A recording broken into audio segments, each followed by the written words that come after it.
High everyone, welcome to our channel ইসবি creation. Welcome a new day. আশা করছি তোমরা সবাই খুব ভালো আছো, আমিও খুব ভালো আছি। তো এখন বাজে হচ্ছে ভোর 5:15। বিশ্বাস না হলে আমি দেখিয়ে দিচ্ছি। ভোর 5:15 আর আমি ঘুমিয়েছিলাম, জাস্ট উঠেছি। তো ব্যাপারটা হচ্ছে আজকে যাব হচ্ছে আমরা সবাই মিলে তারকেশ্বর ছেলের চুল দিতে। যেহেতু ওর রিসেন্টলি 18 মাস কমপ্লিট হয়ে গেছে, ওর চুলও কাটা হয়ে গেছে, সেই চুল দিতেই যাব। তো তার জন্য এত তাড়াতাড়ি ওঠা, আমাদের 8:30টায় গাড়ি আসবে, বাড়ির সবাই আমরা যাচ্ছি মোটামুটি। তো চলো দেখা যাক সারাদিন কী করি না করি। আর এখানে আমার ভয়েসটা তোমাদের একটু আসতে হতে পারে, বিকজ আমার একটু ঠান্ডা লেগেছে কয়েকদিন ধরে, যার জন্য আমার গলার ভয়েসটা ঠিক নেই। তো তাই একটু ভয়েসটা আসতে হতে পারে। তো চেষ্টা করব তোমাদের সব কিছু সুন্দরভাবে দেখানোর। তো চলো দেখা যাক আর কী। তো গাইস ফাইনালি রেডি হয়ে গেছে, আর এটা হচ্ছে আমার আউটফিট। তো কেমন লাগছে জানিও। এবার চলো বেরোনো যাক, অলরেডি 8:30 বাজে। কী করছি সব দেখাবো।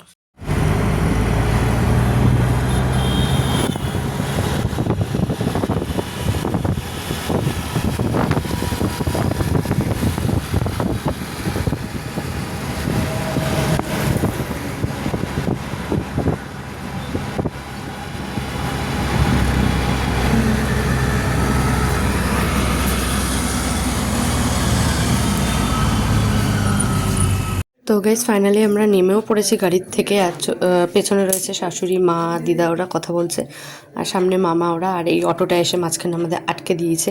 আর অল টাইম আমার সাথে যে থাকে সে হচ্ছে এই যে আমার বোন, আর কেউ নয়। তো চলো যাই, দেখাই কি করব। তো গাইজ এই যে আমরা অলমোস্ট না মানে পুরো চলে এসেছি মন্দিরে। মন্দির এখন বন্ধ রয়েছে, মন্দিরের চূড়াটা। আর আমরা স্টে করছি হচ্ছে এই হোটেলটায়।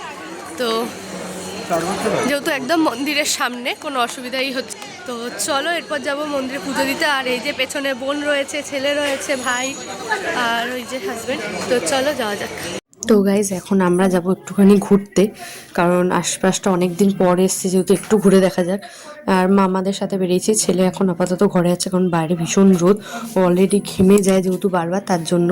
আর এখানে মামাদের সাথে আমি কিছু নিয়ে একটা কথা বলছিলাম, আমার অ্যাপ্রক্স মনে নেই। তো চলো সামনে এগানো যাক। আর আমার ভীষণই খেতে পেয়েছিল, যেহেতু সকালে আমি তেমন কিছুই খাইনি। তো মামা আমাকে বারবার বলছিল খাওয়ার কথা, বাট আমি না করছিলাম। আর এই যে খাবারের দোকান, যেটা সামনে দাঁড়িয়ে বলছিল কী খাবি, বাট আমি কিছুই খাইনি, ওরা খাবার কিনে খেয়েছে। তো চলো সামনে এগানো যাক।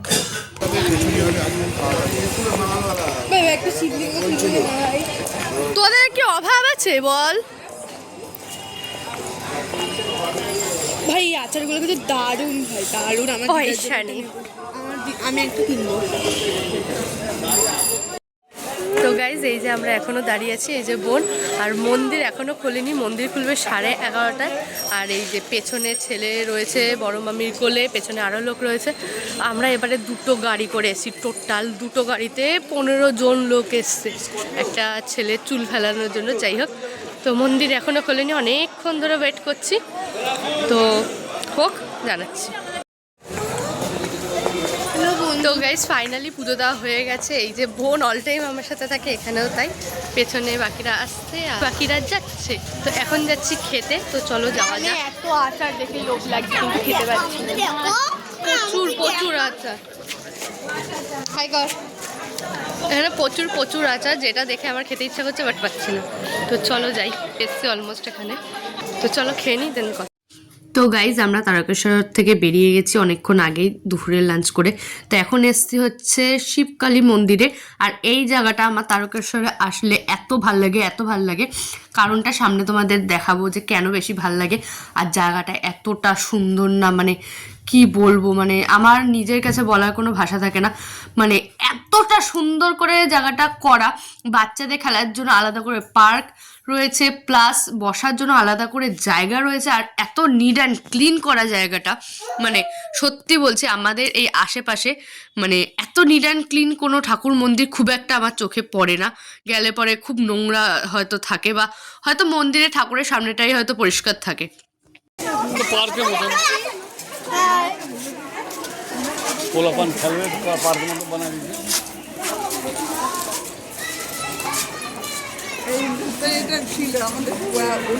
হ্যাঁ,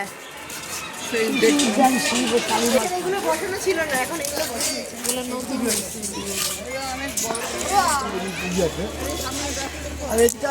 একটা নাগরদোলনা ছিল, নাগরদোলনা ওখানে নিয়ে গেলেই হয়।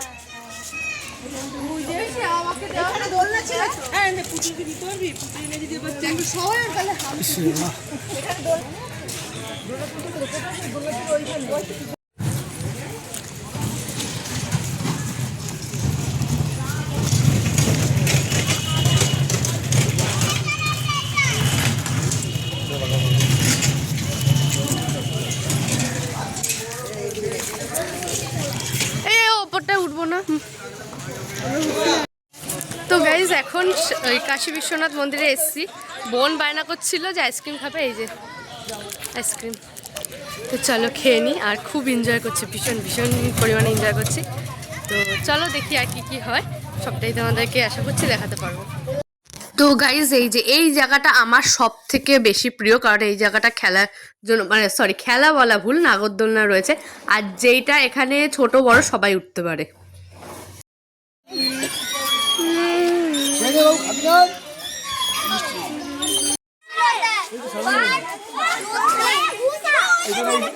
এইটা না ওই নিয়ে চলছে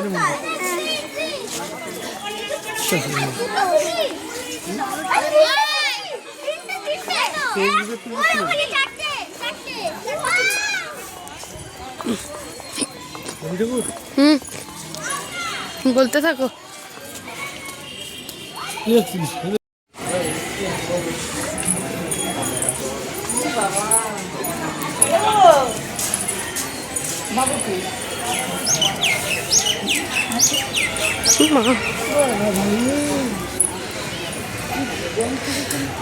গাইস এখন উঠছি হচ্ছে শিব ঠাকুরের এখানটায়, এই যে মন্দিরটা, আর এখান থেকে দেখো ভিউটা কিন্তু জাস্ট অসাধারণ।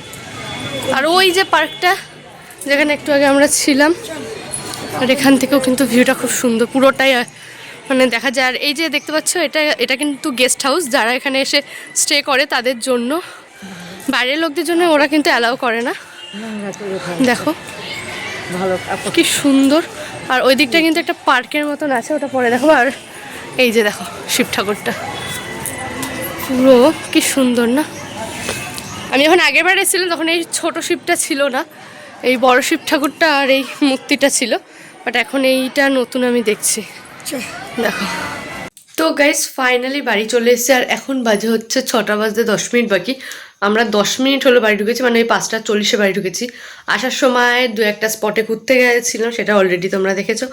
বাট মানে রাস্তায় যে এতটা পরিমাণে জ্যাম পাবো আমার কল্পনার বাইরে। হাতের অবস্থা দেখো কি বাজে হয়ে গেছে হাতের অবস্থা, বিকজ যেই সিটটায় বসেছিলাম এত পরিমাণে ঘাম হচ্ছিলো, আমি সিটটা প্রেস করা মাত্র সিটের এটা পুরো উঠে গেছে আমার হাতে। তো যাই হোক, তো খুব সুন্দর করে মজা করে দিনটা কাটিয়েছি। ভালো তো আমাদের সবারই মোটামুটি লেগেছে। আশা করছি তোমাদেরও ভিডিওটা ভালো লাগবে। যদি ভালো লাগে অবশ্যই like, comment, share and subscribe করতে তো একদমই ভুলো না। Tata, bye bye.